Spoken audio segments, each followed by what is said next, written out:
Why? Why? Then they get to ask themselves that important question, why? Hello, everyone. Thank you guys so much for tuning into the Why podcast. So today we have an old friend, an entrepreneur, a Game Boy nerd. From politics to painting houses, please welcome Joe. Wow. Thank you for having me. I've never heard myself described that way, but cool. Yeah, again, thanks so much for having me on. Awesome. Yeah, tell me a little bit about yourself, and then we'll get into the central question for today. Sure. So I'm a sophomore at UVM, University of Vermont, for those of you who are unaware of the acronym. And I'm a business major, as is typical from students who go to UVM, either business or liberal arts students, usually the latter. I digress, but as Grace mentioned, big Game Boy guy, everything video games, I absolutely adore it. But apart from hobbies, I'm definitely big into business, general management, things like that. Currently doing you could call it a full-time job. You could call it an internship. A lot of what it entails is, general marketing and management, and recruiting people to work at my firm, which is always crazy fun, very long hours at my desk. And apart from that, I run a fitness Instagram. I'm a budding, aspiring influencer, if you will. I hate that word. It sends shivers down my spine. But that's what I'm trying to do as of now. And that's a little spiel about me. Love it. I love it. I hate the word influencer too, but at the same time, we all fall into becoming influencers, I feel like. But it's the influencer culture. Yeah. All right, cool. Well, our central question today is what role the government should play with COVID and small businesses during COVID. So this is the first time I feel like I've ever talked about anything actually like more serious on the podcast. Most of the podcasts have been about like self-love and high school and stuff. And this is like government. Let's go. All right, cool.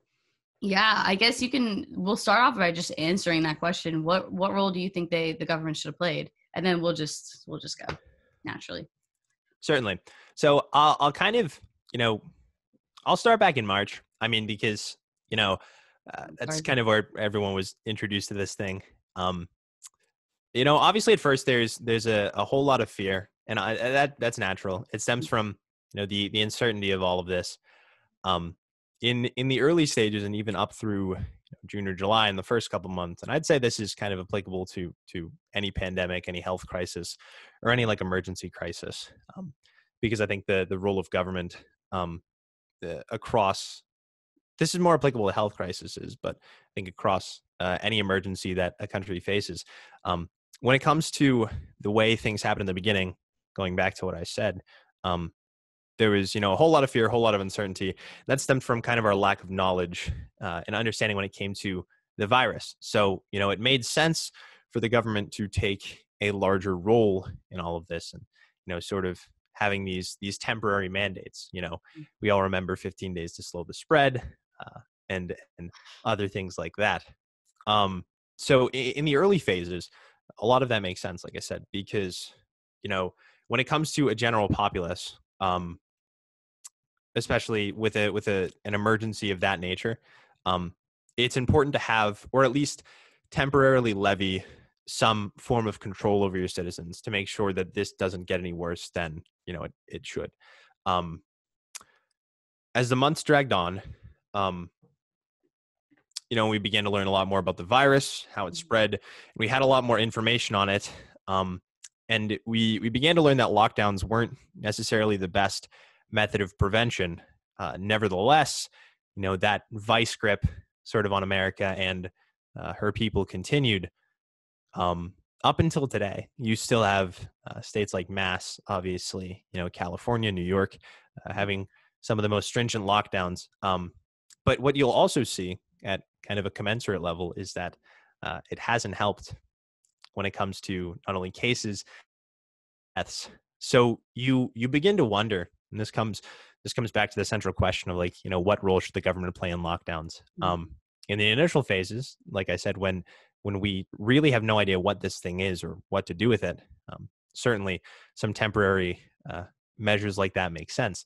But once the populace is educated as to what the risks are, then there's a certain amount of individual responsibility that needs to be applied. There's a certain amount of individual liberty, and people conduct themselves in a competent manner. If the general populace is fully aware that older folks are at risk from something, and the virus spreads obviously through symptomatic people, and you should avoid close contact, then within a free market of ideas, people will do that of their own accord. What the government and I think what the government failed to do was levy that level of responsibility onto its people. I think much of what has gone wrong is you see in the states with some of the most draconian lockdown measures. You see California, New York, Massachusetts.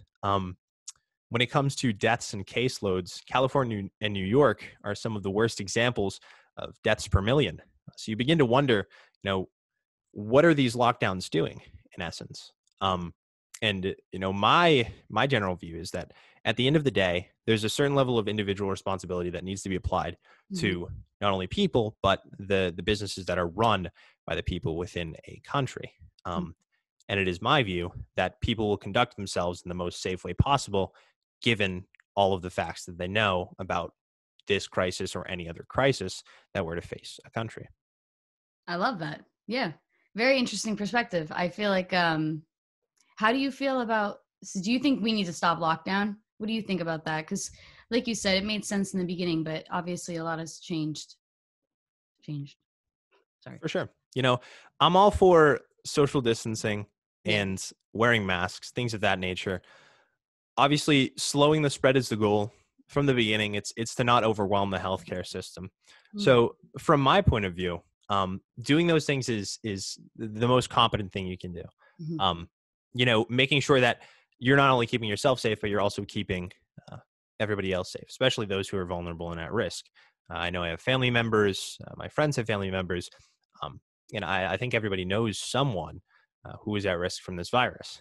And I think because of that, people are ready and willing to take those measures in order to keep people safe. So to answer your question, when it comes to lockdowns, I don't view them as necessary because, people aren't going to knowingly go outside and say, okay, I have a 65-year-old grandmother I'm living with. I'm going to take it upon myself to make sure she gets infected with this virus that is particularly deadly to 65-year-old women. That responsibility, not only as people, but especially as Americans, is one of the central aspects of kind of living as an American, or living as a human being. There's a level of individual responsibility people need to adopt. So I think when it comes to social distancing and masking, when it comes to an individual to individual basis, people are ready and willing to do that. When the government comes in and mandates it, there's this interesting psychological effect where, people are less willing to do something because somebody is telling them to do it. It's almost like this weird level of pride that like Americans in particular have. So, I kind of view it as counterproductive, the lockdowns in a sense.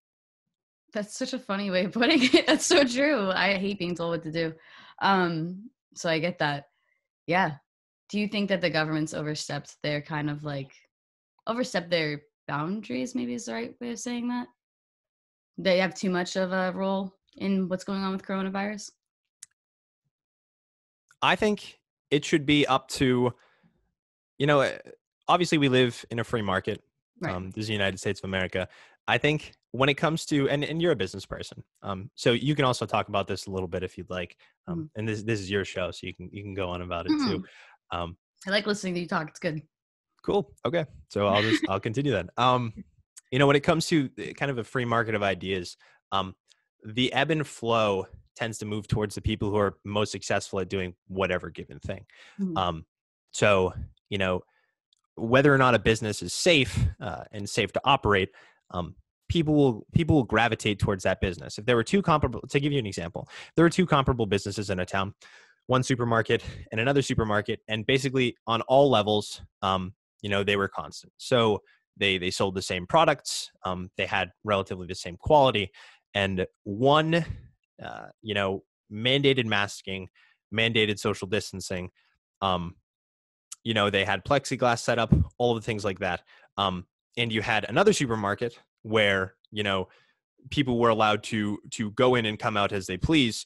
I think initially, like I said, when people are kind of afraid and uncertain, and it's mandated at first, people will tend to gravitate towards the supermarket that has that plexiglass that mandates the social distancing and mask wearing. But over time, people will begin to see the importance of mask wearing and social distancing of their own volition. And then over time, you're going to see a lot more of the general populace shifts to that second supermarket where it wasn't necessarily mandated, but it was strongly encouraged. Because like I said, human beings kind of have this overwhelming sense of pride. If you're an American, you see a sign that says, it's a big kind of cancel sign with a red line through it, and it shows somebody without wearing a mask, then you're going to get pissed off, and you're going to storm into the store and get really angry. But if you see other people wearing a mask, and there's somebody out front who's wearing a mask, and there's a sign that says it's encouraged you wear a mask rather than it being mandated, I think human beings are more likely to comply with those regulations and generally keep everyone safe. That's crazy. Yeah. I was thinking about that even with the place I work. I work down the street at a deli. You know this. I think the audience knows it too. Everyone in the world knows that I work at a deli. But we had to change a lot, like different things that we had to do. So like we have plexiglass up, and like we tell people if they don't wear a mask in the building that like they can order from outside and we'll bring the food out to them. So we had to get really tough, and it's so weird how small businesses have changed. And I've been following along a lot with Dave Portnoy. You must know what's going on with Dave Portnoy. Yeah, I think what he's doing is incredible, but the whole he's like raising a lot of money for small businesses, especially I think they're mainly based in New York, but I'm not positive. But small businesses have done everything they can to stay alive during COVID. And it's just so sad to see what's going on. But how do you feel about that? I know that kind of goes off of a little bit of a different topic, but how do you feel about small businesses and how coronavirus has affected that? Sure. A lot of people today, they kind of, they rally for a lot of, they say, oh, I'm an advocate for small business. But then in the same breath, they also walk outside and advocate for these lockdowns that have allowed all of the business that used to go to these mom and pop stores to kind of funnel to the top. A lot of people complain about Jeff Bezos's tremendous wealth, or, Walmart kind of cornering the market on a lot of things. And then, at the same time, I'm kind of talking about the, eat the rich types. Those same people are advocating for the lockdown measures and, the strict and oftentimes arbitrary, like you're seeing in California, you're seeing in New York, restrictions on small businesses that, make a lot of them completely unfeasible. There are multiple examples within California, and I'm sure you're aware of this. This video went viral of this poor woman who had set up an outdoor patio. She spent tens of thousands of dollars on this outdoor tents and outdoor heating, because within California, the regulation at the time was that you couldn't have indoor dining. That's totally fair. Indoor ventilation, it spreads, right. Whatever, that makes sense. But she goes out and spends all this money, sets up her tent, sets up her outdoor patio as the government told her to. And then within a week or something like that, the guidelines changed. So now all dining was banned, including outdoor dining. And this $10,000 that this incredibly small business, mind you, they continue to have to pay for all of their expenses, all of their rent, and they have to keep their employees employed. And they just funneled, $10,000 of their cash flow into this outdoor patio that they can no longer use. So, and then within the video as well, there was literally an identical outdoor patio that was in use, but it was for a film set. So a lot of what these lockdowns, and that's an example of just how arbitrary some of these measures are, but that's kind of an example of how, these lockdowns have hurt the smaller businesses the most. Um, and it's really funneling a lot of business and a lot of wealth to the top, which, monopolies are not a good thing. And with the rate that small businesses are really going under as of right now, it's kind of looks pretty doom and gloom. So definitely. Yeah. I'm trying to not, it's so hard though. They have such a control over us too. Like I'm always ordering stuff off Amazon and Walmart. So I think there's a utility for both of these things. Obviously, Amazon and other large retailers, but I'll focus on Amazon. They offer a level of convenience that isn't present at mom and pop shops or other brick and mortar stores. So there's utility for those things in the open market, but what these lockdowns have done to kind of an extent that nothing else ever has is making it so that these mom and pop stores don't even have a method of operating, and surprise, surprise, Amazon's still in business. So kind of the way I maneuver about this, I've never had a problem per se with purchasing things through Amazon and things like that. But, stores that are around me, I try to frequent as often as I can, for things that like I can exclusively get through the internet, which is very few things. Most things, especially living right outside of Boston, are pretty much within driving distance.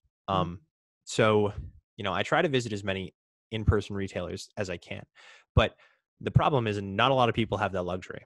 Not a lot of people have not only disposable income, but the means to, go to stores and things like that. A lot of people are trapped in their homes, and for lack of a better term, they're kind of funneled into these larger companies, whose utility is best met within the home. So myself, I have the ability to go out and purchase things from smaller businesses, and that's what I tend to do, when and wherever I can. But I'd say the larger problem at hand is that there's a considerable majority of people, or I'd say a larger minority of people who aren't able to do that, and as a result, these conglomerates continue to grow larger and larger, which is no bueno. No bueno. Well, what about yourself? How do you view all of this? What's your general take on all of these different lockdown measures? How has it impacted you uniquely? Probably the same as it's impacted everybody. I mean, obviously it's been hard not going to school, and there are like times where I get really mad about it because I'll be like, I can't believe I'm still not like in college, like, because this is my last semester. I'm a senior. So I have one semester left, and then I never step foot in a PACE building ever again. And, I didn't really care about it a year ago because I had a whole nother year to go. But now it's like, it's hard for me to complain because I think that everyone kind of feels the same, in the sense of it could be so much worse. Like I've lost a few family members from coronavirus, but like distant family that I never really talk to. So it didn't hit home. I have a friend who's lost her grandma from coronavirus, and it's like, that's different, or people who can't leave their house because they live with someone who, like their grandparents or whatever. So I still go to work. I still live in my own, my house. I have food and water. So it's not that bad, but I think the hardest part has probably been adjusting my like mental health with, I know that sounds a little funny, but like my mental health with being at home. And a lot of my friends had the same problem when they came home, and then now they have to live here for a year plus, however long it's been. And it's like, it's different when you come visit home for, a month or 2 weeks or something versus moving back home. And I feel like I'm in high school and I turned 21 this year, and I'm like, I can't drink in the sit like at home, like in my room. What am I going to do? So that was probably the biggest adjustment. But I think that the lockdowns are going to be more of a risk than a benefit at the end of the day. Just because I think like that, I don't know if anyone's seen the suicide rates. They've gone up tremendously. And I think people's mental health and even social skills have gone down so much. because they've been locked in their house for months and months and months. And realistically, I've had so many of my friends have COVID and have had COVID, and their family, like my friend, I don't know if I should even say this, but her grandma had leukemia, got COVID, and survived. So it's possible. That's amazing. Yeah. And her whole family, I think, got COVID. Like she lives with her grandparents. So everyone in the family got COVID. You had COVID yet?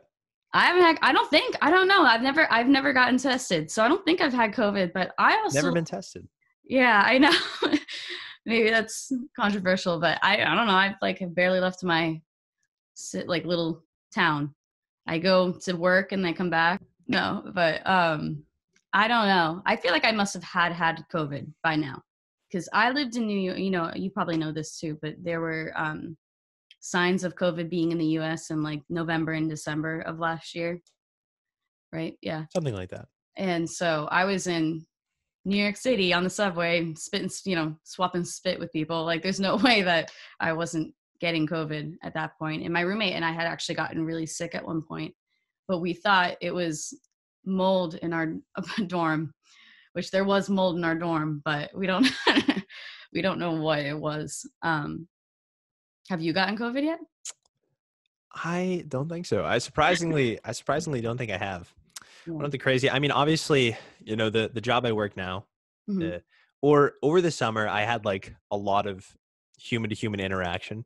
Mm-hmm. And some of the people who are listening who came from, my end of things will know this. But like I talk to so many people, at least like 3 or 4 new people a day. And at the time, Dr. Fauci was saying, don't wear masks.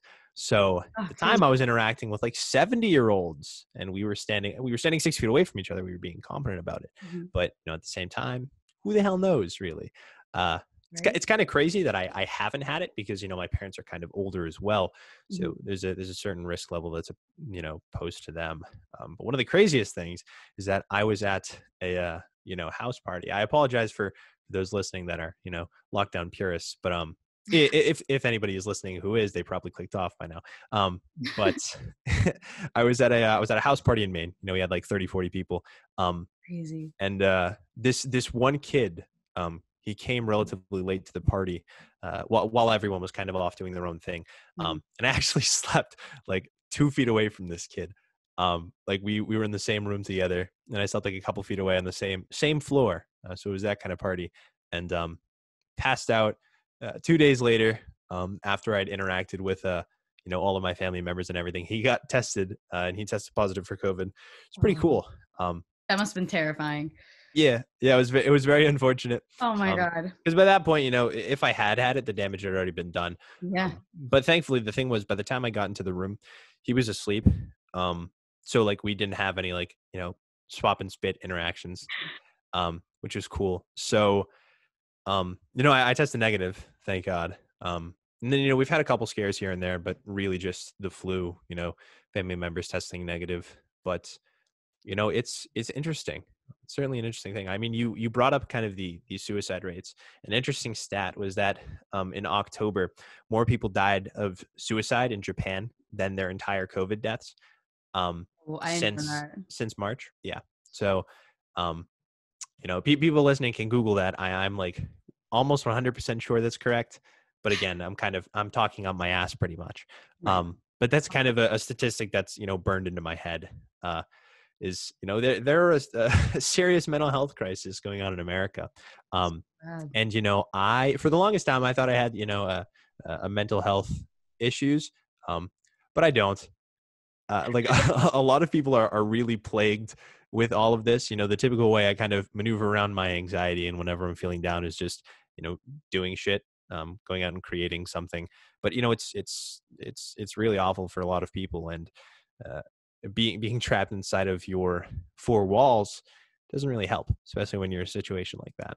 Yeah. Especially if you're at home or something. Like, I mean, like people who are in maybe like really violent, bad, toxic relationships, and they're at home with their significant other who's like beating them up or something, and they're in lockdown and they can't go anywhere else, and then they lost their job because of Corona.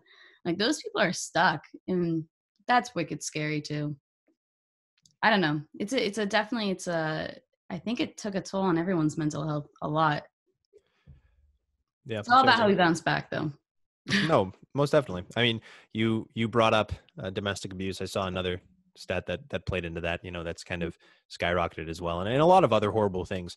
And there are folks who say that, oh, this is kind of this is the burden we must bear. This is my cross that'll carry up the hill. La da da da.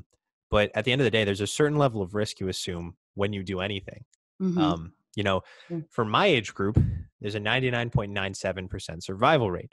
I have more of a chance of dying if I get into a car crash than I do of dying if I get coronavirus. So, obviously the likelihood of me catching coronavirus is far greater than me getting into a car accident.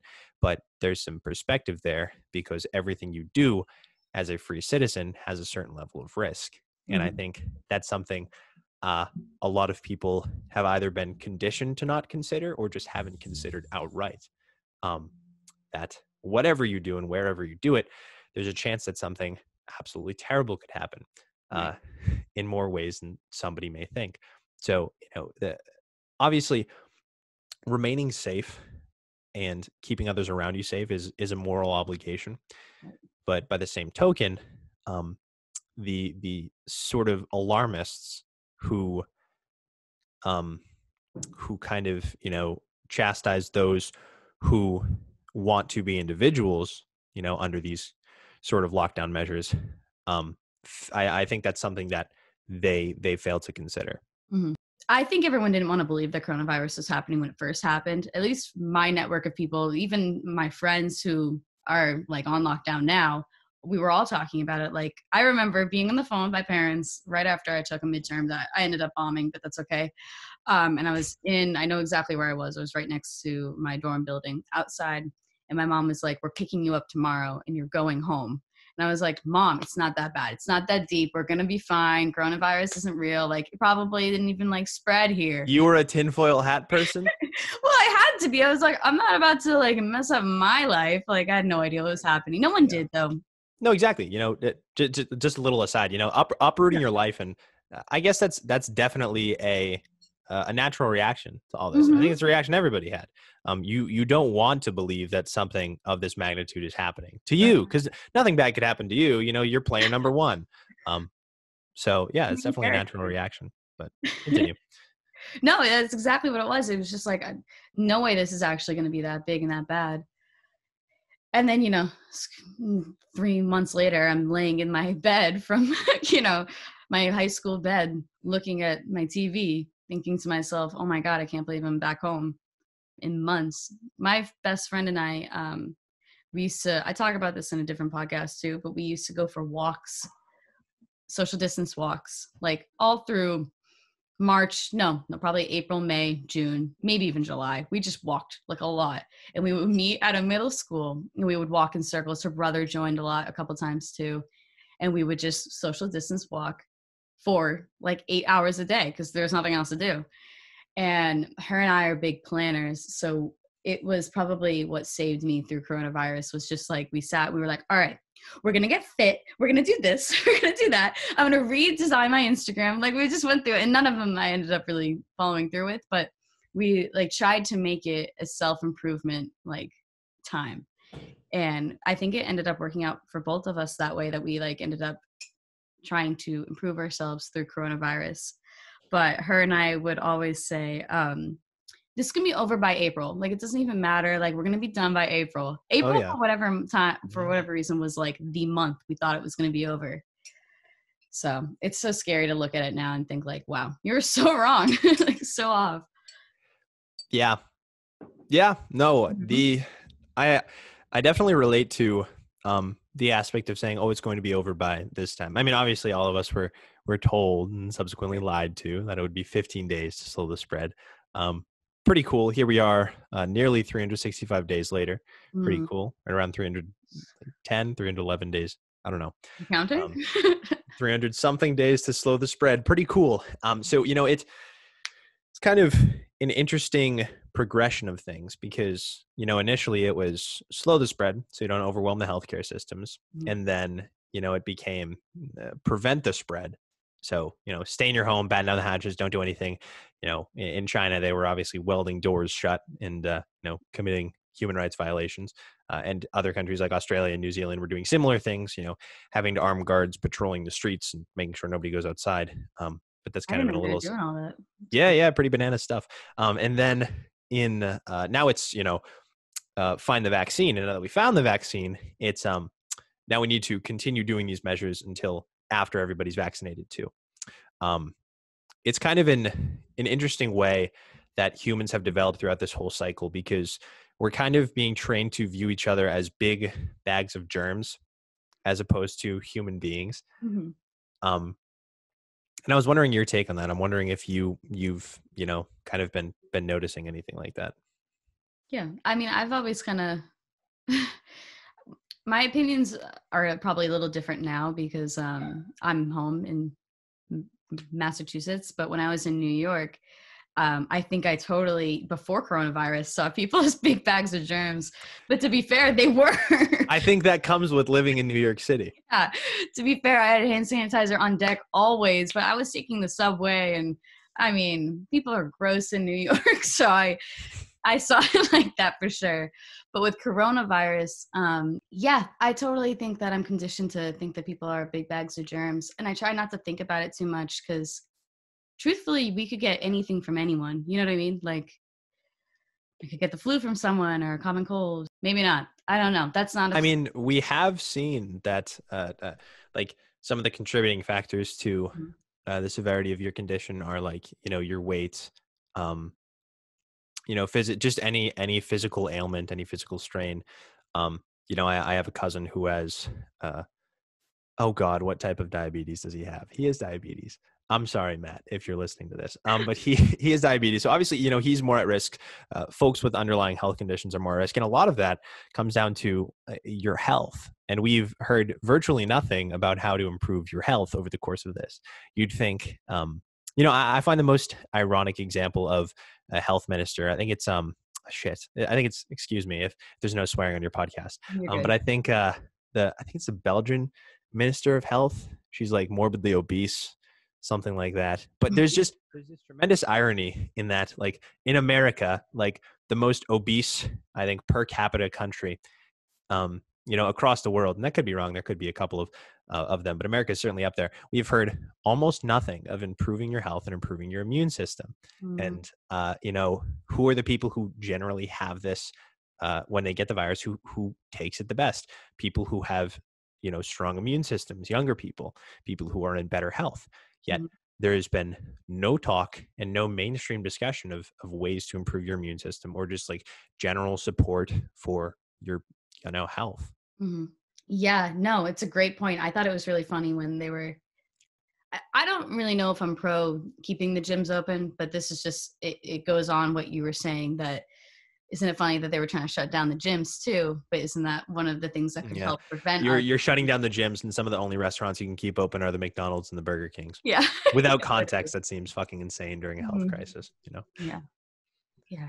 I think it's not fair to close down the gyms. Although I do think that, there is probably the same way any small business or business in general needs to have certain precautions with COVID. I don't think that the gym excludes that. And it's weird because I'm going to a gym and I can't do cardio. Like I can't breathe, so I can't do cardio. And that takes out a huge chunk of the gym. But I don't know. I feel like the gym I've been going to, it's down the street. It's like a Townie Gym, which was definitely a push for me. I don't like Townie things. I never have. And then I said to myself this year, you let go of that anxiety. You have to just be Townie. Go for it. Try it. Because I work at a Townie place. Anyways, I'm getting off topic, but they've been really creative with the ways that they've kept the gym clean. We have to carry around like a bottle of spray and a rag. And then like certain things have the plexiglass, like the treadmills and stuff. So I think if you're taking the precautions that you need to take, I don't see any reason that going to a gym or going to a restaurant is any different. Certainly. I made the shift to a Townie Gym as well this past October. I went to this high-end upscale It was the same price as the Townie Gym, but it was a lot more upscale. I found like I wasn't nearly as motivated because everything looked like it was out of Silicon Valley, like clean, pristine. And when I'm working out, I want to feel like something's going to come around the corner and kill me. And that it's different from person to person, but like, I don't know, being in like kind of a grungy, dingy place that smells like shit. I dig that, especially for lifting. But the Townie Gym is interesting. There are COVID measures. Obviously, you're mandated to wear a mask, everything like that. But there's no plexiglass, and people are really minding their own. They're like, because there are a lot of older people who frequent this gym, and even when people do take their masks off, if there's an older person within in the gym, whenever they walk by, we'll put your mask up out of courtesy. And I think that courtesy is something that's inherent to a certain extent, because obviously this is a shared crisis. We're all kind of bearing this same issue. So there's a certain conscientiousness towards those who are more at risk. And what I've seen in my gym, where the COVID restrictions are a little bit looser, people are still willing to keep other people safe even if there are no restrictions in place. I think that speaks a lot to the tact I wish America at large took with the virus. Leave it up to small businesses to conduct themselves as they please, and have a bigger emphasis on the way individuals should conduct themselves instead of things being mandated. But, all right, I'm going to play devil's advocate for a second, because it's just an interesting perspective that I've seen online a lot. But in regards of the lockdown, people are pretty much making fun of America for not doing lockdown strict enough, and how, like, I've seen videos of people in Australia, like, they have no masks and they're done. And I don't know if there's any cases. I never really did any research on Australia personally, but how do you feel about the comparison between the two? And do you think that America should have been more strong about it because of the results of other countries? It's a good point. It's a good point you bring up. With Australia and other countries, lockdowns, I think context is really important. Especially with Australia's case, like you said, there are a lot of people who are making fun of America, and I make fun of America because we're taking half measures right now. You have half of the country that's saying batten down the hatches, and half the country that's saying open everything up. COVID is fake. Let me put my tinfoil hat on.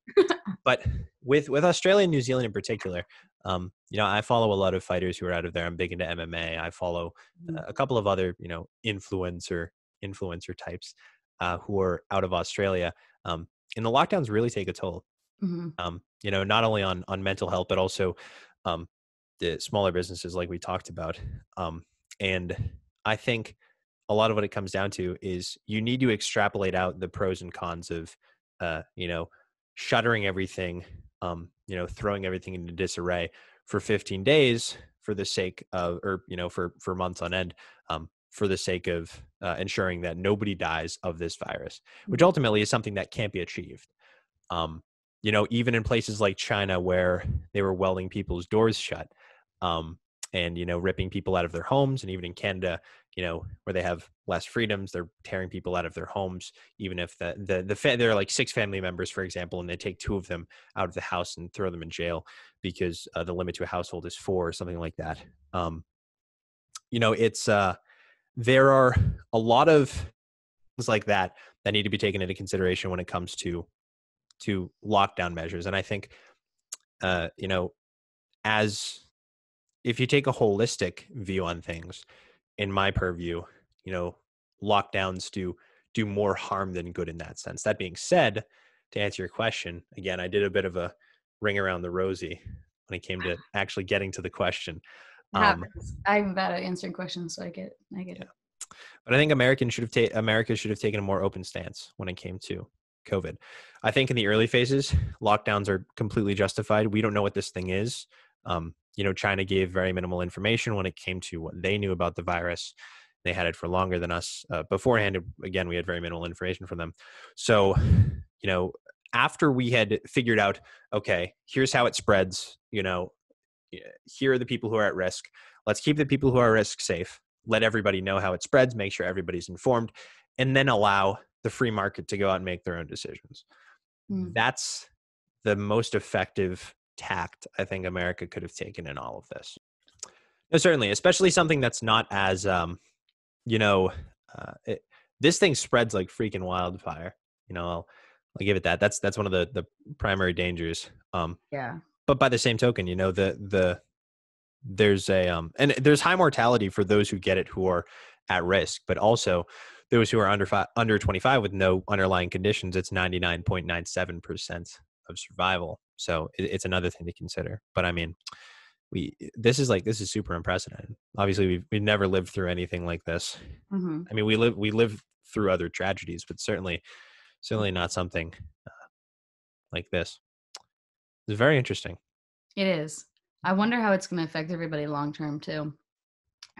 People have seen this video about like Gen Z in a whole, where it talks about how like we grew up with 9/11 happening. I've seen that video. Everyone talks about it. That kid is such a, oh my God, I have so many words for that person.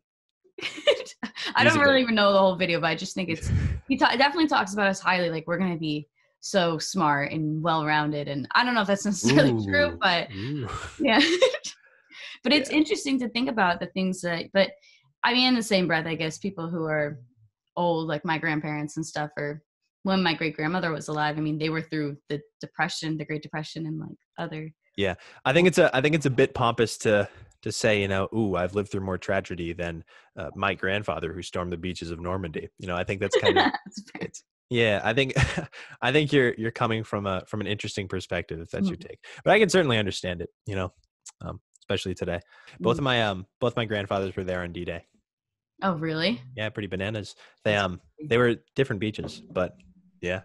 Wow. Pretty cool. Wild. Pretty cool. At least I think so. Well, a lot of people don't care, or they don't even know what D-Day is. So we are living in America after all, primo education system. So wouldn't be surprised if that isn't even taught anymore. Facts. Yeah. They're changing the education a lot, especially for college kids. And high school kids, actually. Oh yeah. Common Core is a big thing. My mom, she's kind of had it difficult with this, these lockdowns and everything. And teachers as a whole. My mom's a special education teacher. And with students who have those disabilities, learning disabilities, like they need far more attention put towards them in order for them to learn effectively. And doing that over Zoom is near impossible. My mom is sitting downstairs trying to get the kids to turn on their camera half the time. And it is an absolute mess. And that is... It's kind of comparable to, and this applies to really any other student, I would say, below like freshman year in high school. And even that's kind of a toss-up. Like the maturity level and the competencies required to learn effectively over the internet, like that doesn't kick in until you're super familiar with this technology, which doesn't kick in and comfortable with using it like on a day-to-day basis, which really doesn't kick in until like you're in the latter half of middle school or high school. So, this has also had a crazy toll on teachers and things like that. Yeah. It's an addiction. I don't like New Year's resolutions, and I'm looking at my phone right now. I don't like New Year's resolutions. I just like when there's something I want to do, I try to make that change immediately. I just feel like it makes more sense that way instead of saying like, oh, I'll wait till Monday or I'll wait till next week. And some people have, totally different perspective on that. And I respect, everybody. But if there is one New Year's resolution of mine this year, it's to not use my phone as much. I am freaking on that thing all the time. And like it detracts a lot. Sometimes I'll be on my phone for like a super extended period of time. I'll just like put it down and take a walk or like, go on a drive. And it's such an insane perspective. That I look at it from a third person point of view, and I realize that like, I'd say like a good 30% of my life is just spent staring at a screen and just like with my neck craned down and thinking of how unnatural that is and like how weird it is. It's so odd, and it applies to like computer screens too. But I don't know. It's also a convenience. So there's give and take there. There's this thing my friend Lily posted. Lily was on the podcast and she talked about it one day, but it's so funny how, especially when we were doing Zoom classes, it was like this meme that she found. And it was like, I take a break from my big screen to watch my little screen to reward myself with my smaller screen or something like that. And it's so true. Like, I feel like I'll watch TV and then be like, okay, I'm going to give myself a little break and I'm going to go on TikTok. And it's like, okay, what's going on here? This isn't right. Like, something about this isn't okay. But it's an addiction for sure. I'm really like nervous about how addicted I am to my phone. I haven't changed anything relating to that, but my parents have started this new thing where we're not going to have our phones at the dinner table. It actually started with me, but my dad likes to take the credit for it. That's fine. And I will sometimes just reach for it and it's not there. And I'm like, what? Okay, stop. Like, it's like a scratch or something. It's so weird. Yeah. It's a freaking habit. Yeah. It's a really bad habit. I hate it. It drives me crazy. I'm like, what It's am I tough to doing? kick. What do you think aliens would think if they came down and saw that everybody was just fucking glued to their devices all day? It'd be incredible. Because they would probably have absolutely no idea what the hell we were doing either. You know, Maybe they have cell phones too. maybe something like cell phones. Yeah, probably. They probably do at this point, 21st century. Kidding. Yeah. Who knows? Who Do you knows? think Are you gonna get Neuralink when it comes out? Elon Musk is talking about like a chip you put in your brain and you could communicate No. person to person. What? No. You're gonna get that? You're not gonna be, you mentioned, you film a podcast and then like you have to force yourself to go and edit it and stuff. Like me, if I filmed a podcast, I'd have to edit it like immediately afterward. Mm-hmm. Anything else until I was done editing it. And that's how I am with everything. It's how I'm wired. I have I don't know whether it's OCD or something else, but as soon as I start doing something, I have to see it through to the end. Like the room that I'm in right now, it used to be this awful baby blue for my entire existence that I was in this house. And, I started painting it at 9 p.m. and I couldn't stop. I couldn't leave the room half painted. So I did 2 full coats. And thank God I'm good at painting and I can paint quickly because I painted this entire thing up through like 3 a.m. 2 full coats. I repainted some of the cabinets I have in here and I couldn't stop doing it. And that applies to like everything, when I get like angsty or, I have like this weird like proclivity to just start cleaning shit. Mm-hmm. And like, I will make my room absolutely like freaking spotless. Like this desk will not have a speck of dust on it. There will be nothing laying around. I'll throw out stuff I no longer use. And like, it happens every like 2 or 3 weeks. And I don't know what it is. I think I should probably see a doctor. You're like, I might need help. That sound like a little tick or something. Yeah. Let's make it funny though. Dude, I don't know. I love when my room's clean, but I have a lazy problem, ironically, because I don't really feel like I could identify myself as lazy. Because You do a lot. Yeah, I put a lot on my plate and I do a lot. But then there's certain things that like I don't like. I get really bothered when my room's not clean. Like it hurts, but I don't clean it because I'm like, I don't want to. I'm tired. So I don't know what that would be, but my mom hates that I do that. Interesting. Yeah, I definitely need to clean my room today before work, though. Get it done. I will. I'll try to. If not, I'll do it tonight or tomorrow or something. No, don't push it off. Don't Okay, do that. Yeah, that's also one thing I've tried to do. What was I reading? I think it's called there's this book called The Art of War, but I was reading a book called The War of Art. It was interesting. I've read both of them, but The War of Art talks about something called resistance. And basically it's like, this constant nagging thing in your head that's saying like, oh, you can do this another time.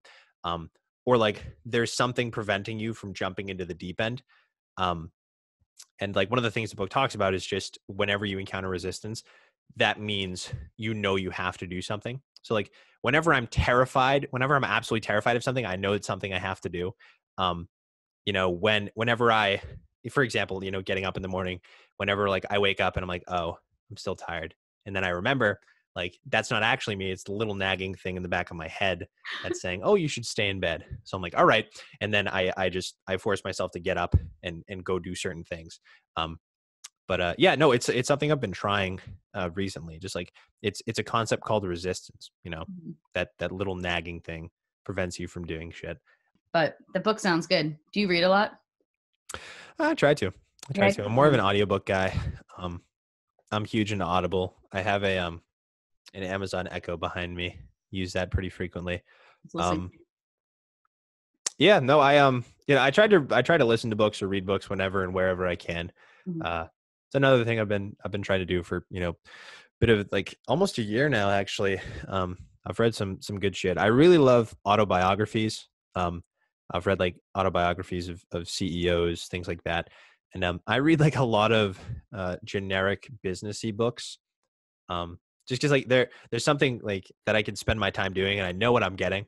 Yeah. Like if I spend all my time scrolling through YouTube and trying to find something that I like, then chances are like I won't find anything that I actually enjoy. But if I could find an audiobook, something that I want to listen to, just pop that on in the car, tell my Echo to throw it on. Something I've been trying, I like that. Yeah. I've been listening to a lot more audiobooks too. I feel like it's really hard for me to read books when it's something that's more like educational, like a business thing or politics or something. I need that in audio format. Yeah, that's why I love podcasts so much. I can just sit and listen to a podcast. It's like I feel like I'm talking to someone. It's not that I'm talking back to the podcast or anything, but it's like definitely just easier to listen to than reading a book. Yeah. Fills the void, fills the loneliness. I'm kidding. Shit, what was I going to say? Yeah, no, I don't have the attention span for books. I can't sit down and open it up. But I can sit down and scroll through my phone for hours. Imagine that. Yeah. Crazy. Haha. What do you scroll through the most, do you think? Instagram? Oh, Instagram.